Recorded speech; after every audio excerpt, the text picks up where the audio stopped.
dan saya yaitu Katolik, bagi Bapak Ibu guru dan teman-teman yang beragama sahabat, mohon menyesuaikan. Berdoa mulai dalam nama Bapa dan Putra dan Roh Kudus. Terima kasih Bapak pada pagi hari ini kami akan memulai aktivitas kami yaitu belajar. Kiranya Engkau mau menyertai kami dari waktu pelajaran yang telah akhir, agar perjalanan pelajaran ini akan mulus. Terima kasih Tuhan, hanya doa saya dan Yesus dan Roh Kudus. Nama Bapa dan Putra dan Roh Kudus. Good morning all teacher and friends. Morning. We are from SMP Negeri Buti Merauke, South Papua. Thank you for coming in this activity, Belajar Ilmu ASEAN Indonesia. Please give attention to our cheers. Selamat pagi. Selalu semangat pagi. Siapa kita? Stable. Siapa kita? Belajar Ilmu Indonesia. Yes. Pagi ini kita akan memulai lagi, kita melanjutkan presentasi kita ya anak-anak. Di sini kita akan menggunakan presentasinya pakai layar ASER. Ya, kita akan menggunakan ID. Presentasi kalian sudah ada di Canva. Nanti kalian tampilkan lewat jelajah ini. Bisa? Bisa.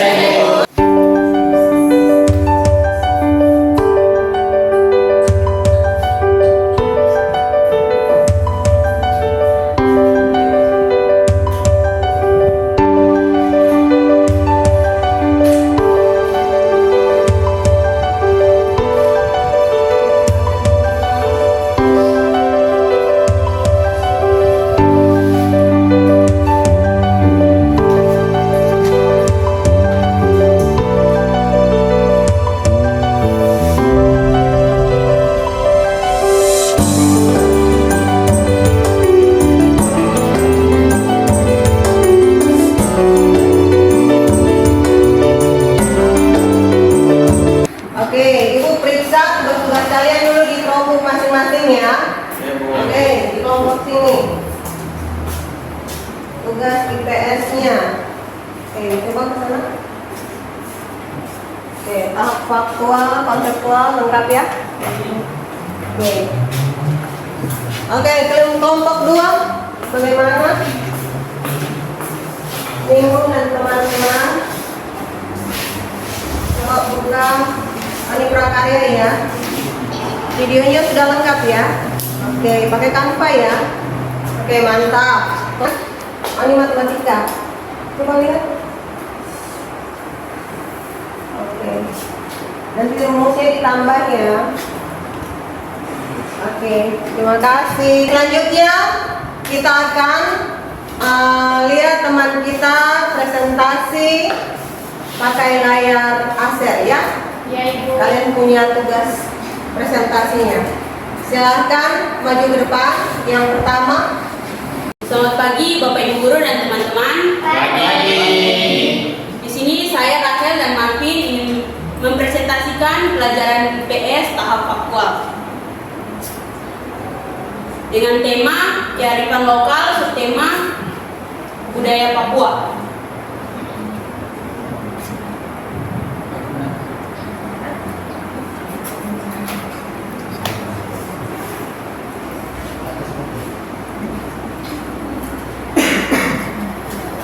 Dalam pelajaran IPS ada 2 materi. Materi yang pertama pelestarian kearifan lokal di tengah arus modernisasi dan globalisasi. Materi yang kedua potensi dan tantangan Indonesia menjadi negara maju. Pada tahap faktual kami diminta mewawancarai tokoh masyarakat atau orang tua wali tentang proses budaya Papua di tengah arus modernisasi dan globalisasi. Yang kedua, potensi budaya Papua yang masih bertahan di tengah arus modernisasi dan globalisasi menuju Indonesia maju. Di sini ada gambar foto dan video wawancara kami. Kami mewawancarai Ibu Novelina Gepse tanggal 13 Februari 2025 bertempat di Jalan Arafura, Yobar. Kami mewawancarai Ibu Novelina Gepse tentang kearifan lokal budaya Papua, suku Marin yang masih ada di tengah arus modernisasi dan globalisasi. Itu karena di sini mau makan. khususnya dari suku Malin Anib yang masih bertahan sampai saat ini, yang masih bertahan. Selamat pagi Bapak Ibu Guru dan teman-teman. Di sini saya akan menjelaskan tentang video ini, yang dimana saya mewawancari Ibu Nofrina Christina GC tentang tantangan yang ada di tengah arus modernisasi dan globalisasi. Yang pertama dari segi makanan, yaitu sagu sep dan juga papeda. Kalian pasti pernah makan kan teman-teman?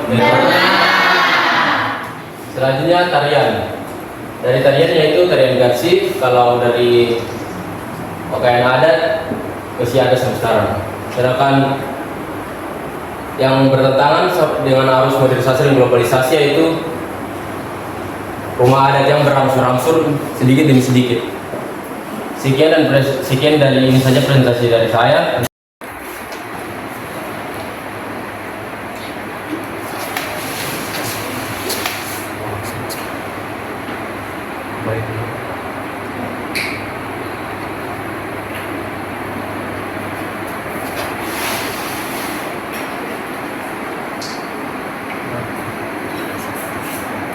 Selamat pagi Bapak Ibu Guru dan teman-teman. Pada kesempatan kali ini saya dan Yancin akan mempresentasikan hasil diskusi kami pada tahap faktual dan konseptual dalam mata pelajaran IPA yang bertema kearifan lokal dan subtemanya listrik dinamis. Pada tahap faktual saya akan memberikan kepada Yancin. Selamat siang teman-teman. Pada tahap faktual ini kami diminta amatilah di sekitar sekolah dan rumah tentang tanaman yang merupakan sumber energi listrik.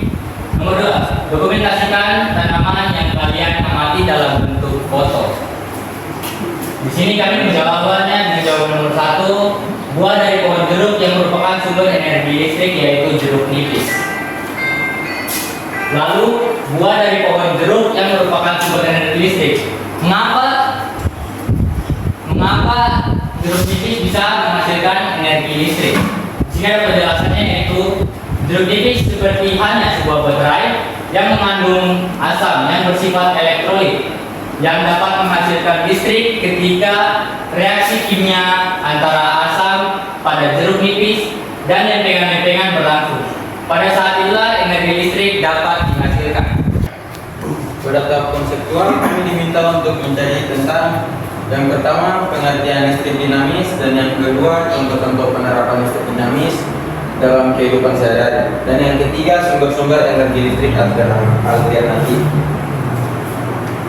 Dan jawaban yang kami dapatkan adalah pengertian listrik dinamis.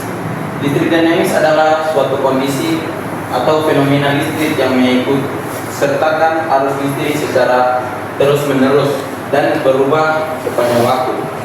Nomor 2, contoh-contoh penerapan listrik dinamis di kehidupan sehari-hari seperti yang ada dalam kelas ini, yaitu kipas angin, lampu, laptop,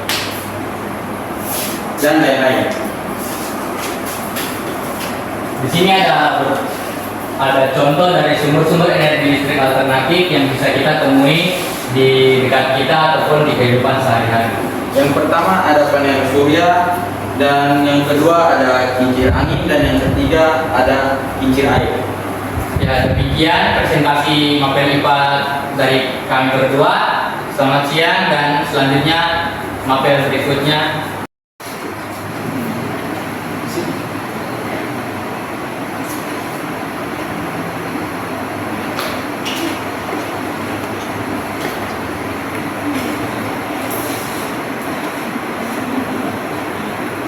Pada mata pelajaran matematika, tema kearifan lokal, subtema lingkaran, saya Lucia dan teman saya Andre akan menjelaskan atau mempresentasikan tahap konseptual. Pada tahap konseptual, kami diminta mencari informasi tentang pengertian lingkaran, unsur-unsur lingkaran, dan mencari rumus keliling dan luas lingkaran.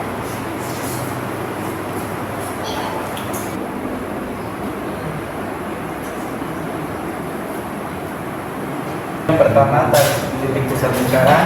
Titik pusat lingkaran ini dinamakan titik pusat lingkaran. Kalau yang kedua jari-jari lingkaran. Jari-jari lingkaran yaitu di sebelah sini, di titik A ke titik O.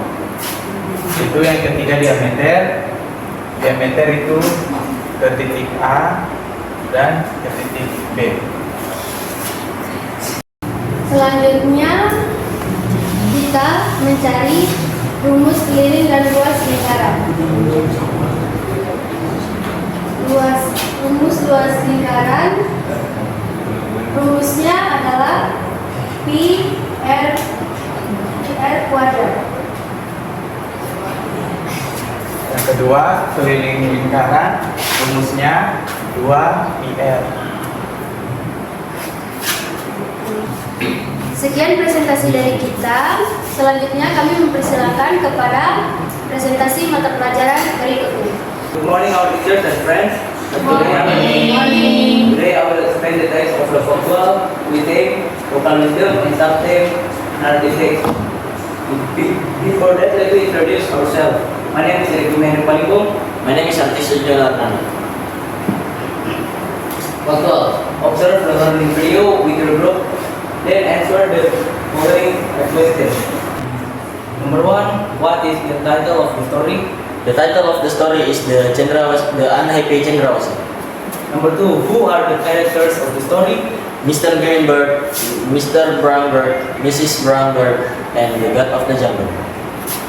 Number 3, where did the story take place? The jungle in Papua.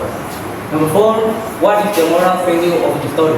Be grateful for what you already have, and you will attract more good things. I think that's all of our presentation today. Now we move to the next presentation. Selamat pagi Bapak Ibu Guru dan teman-teman sekalian. Pagi. Saya Penina dan teman saya Bella akan mempresentasikan tugas agama Katolik dengan tema umum hormat terhadap Hari Raya Tuhan, subtema hari Sabat atau hari Minggu.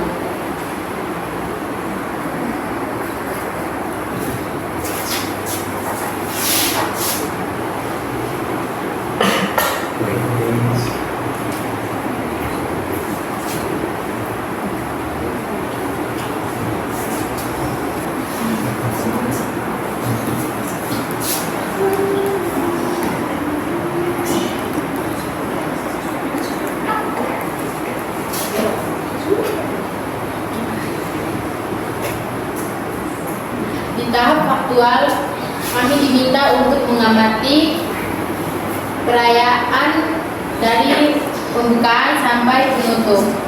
Perintah 1 mengambil foto dan membuat video. Yang kedua, foto dan video dikerjakan dalam aplikasi PowerPoint atau Canva. Yang ketiga, siap dipresentasikan di hadapan Bapak Ibu Guru dan teman-teman. Selanjutnya saya akan berikan kepada teman saya untuk menjelaskan sesuatu. Ini adalah dokumentasi pengamatan kita pada perayaan Ekaristi dari pembukaan sampai penutup. Ini fotonya dan videonya. Silakan menyaksikan.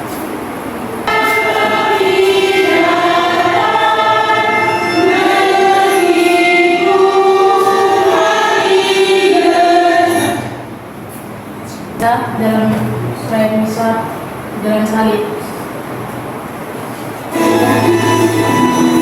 Komuni, pemberkatan anak-anak dan sekami, pemberkatan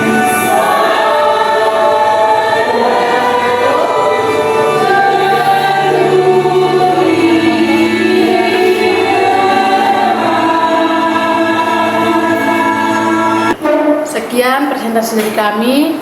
Selanjutnya kami persilakan kepada mata pelajaran berikutnya.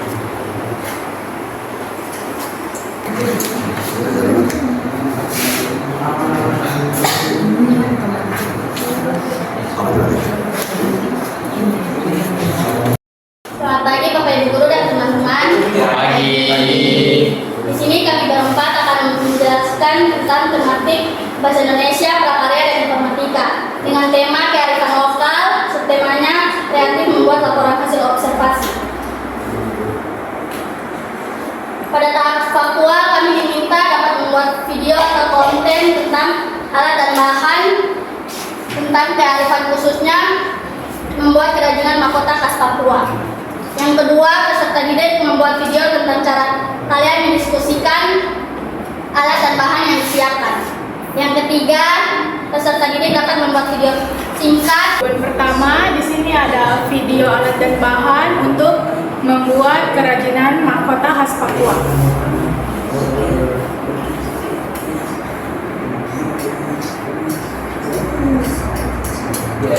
Dan ada juga karton, penyaring kelapa, dan yang terakhir kain flanel. Yang kedua, di sini ada video diskusi alat dan bahan yang disiapkan untuk pembuatan mahkota khas Papua.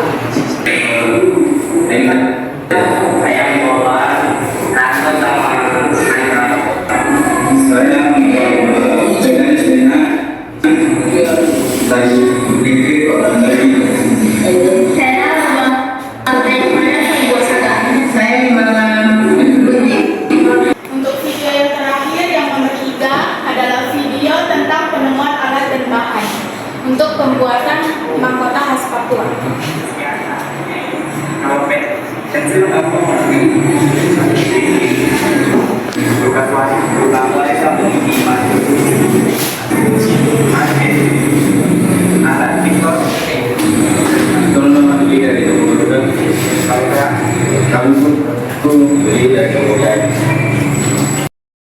Di tahap konseptual, yang pertama kami diminta kalian dapat mencari informasi tentang kerajinan khas Papua.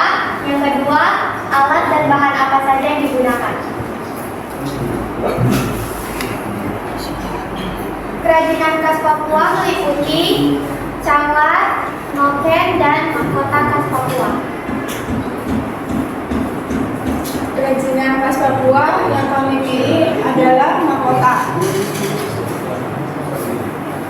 Alat dan bahan untuk membuat mahkota khas Papua yaitu bulu kasuari, bulu ayam, kain panel, manik-manik, dan tembak dan gunting.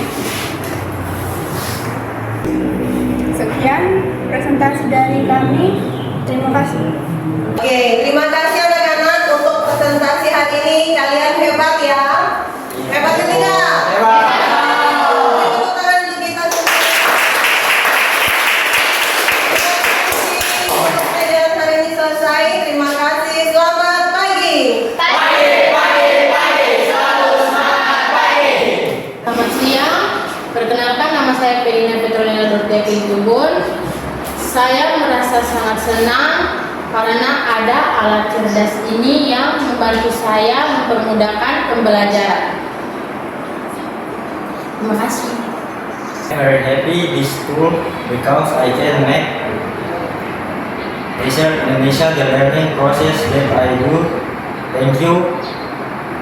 Explore the research Indonesia is great. Terima kasih. Saya Matius Leritmas sebagai kesiswaan SMP Negeri Buti. Kami sangat senang dan berterima kasih karena dengan hadirnya alat ini, alat layar cerdas yang sungguh sangat terbantu bagi kami, terus istimewa anak-anak kami yang terdorong dan bersemangat untuk mengikuti proses pembelajaran. Tapi juga bagi Bapak Ibu guru, kami terdorong juga untuk semangat dalam memberikan materi-materi pembelajaran yang kami telah persiapkan selama. Terima kasih. Saya Yusinta Pangrasya, Kepala SMP Negeri Buti Merauke. Aplikasi Jelajah Ilmu ini sudah digunakan di sekolah kami sejak tahun 2022. Kami kolaborasikan dengan kurikulum gotong royong yang kami adaptasikan dari kurikulum Merdeka. Penggunaan aplikasi Jelajah Ilmu sangat membantu Bapak Ibu guru di dalam proses pembelajaran dan juga memudahkan siswa dalam mengikuti pembelajaran. harapan kami semoga penggunaan aplikasi Jelajah Ilmu ini bermanfaat dan meningkatkan kualitas pendidikan di Provinsi Papua Selatan.